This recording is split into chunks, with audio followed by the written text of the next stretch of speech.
Hello សួស្តីអ្នកអរគ្នាស្វាគមន៍មកកាន់ vlog ទី2របស់ខ្ញុំ vlog ទី2របស់ខ្ញុំក៏អត់សូវខុសពី vlog ទី1ហ្មងដែរថ្ងៃនេះគឺខ្ញុំមកដល់ផ្សារទៀតហើយដោយសារតែថ្ងៃនេះខ្ញុំចង់មកថតទស្សនភាពនៅក្នុងផ្សារទីរួមខេត្តព្រះវិហារឲ្យអ្នកទាំងអស់គ្នាមើលដោយអ្នកទាំងអស់គ្នាបានឃើញនៅក្នុងវីដេអូនឹងចឹងគឺទស្សនភាពនៅក្នុងផ្សារយើងឥឡូវមានភាពស្ងប់ស្ងាត់ខ្លាំងមែនតើដោយសារតែផ្ទះលេខ2ហ្នឹងវាអត់លុកយើងខ្លាំងពេកវាខំយើងអត់ប្រឡែងសោះហើយអ្នកដែលបបាក់ជាងគេគឺខេត្តដែលនៅជាប់ព្រំប្រទល់ហ្នឹងគឺវេទនាខ្លាំងណាស់អាជីវករមួយគឺបបាក់រកស៊ីលេងដូចមុនទៀតហើយអាណត់ដល់លោកអំអីគាត់យកបន្លែផ្លែឈើយកមកលក់ក៏លក់លេងដាច់ដូចមុនទៀត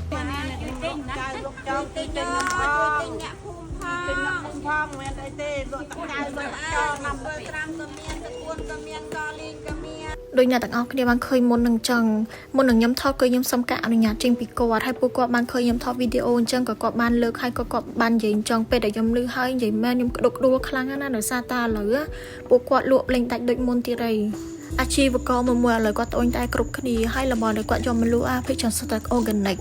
សាច់បន្លែផ្លែឈើអីហ្នឹងពិសេសគឺបន្លែហ្នឹងហ្មងគាត់ដាំនៅក្រោយផ្ទះអីហើយយកមកលក់យកមកអីចឹងទៅបើសិនជាត្រីអីវិញសុទ្ធតែគាត់យកមកពីស្ទឹង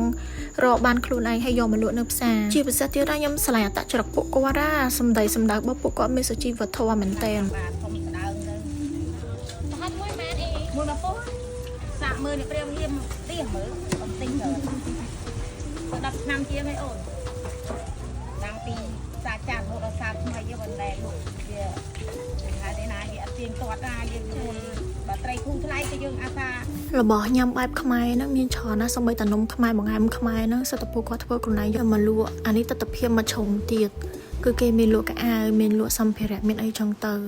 ហើយមើលអ្នកទាំងអស់គ្នាមើលមានសភាពស្ងប់ស្ងាត់មែនតើហើយហ្នឹងគឺខ្ញុំថតហ្នឹងខ្ញុំថតពេលផឹកផងគឺស្ងាត់ខ្លាំងណាស់ខ្ញុំនិយាយមែន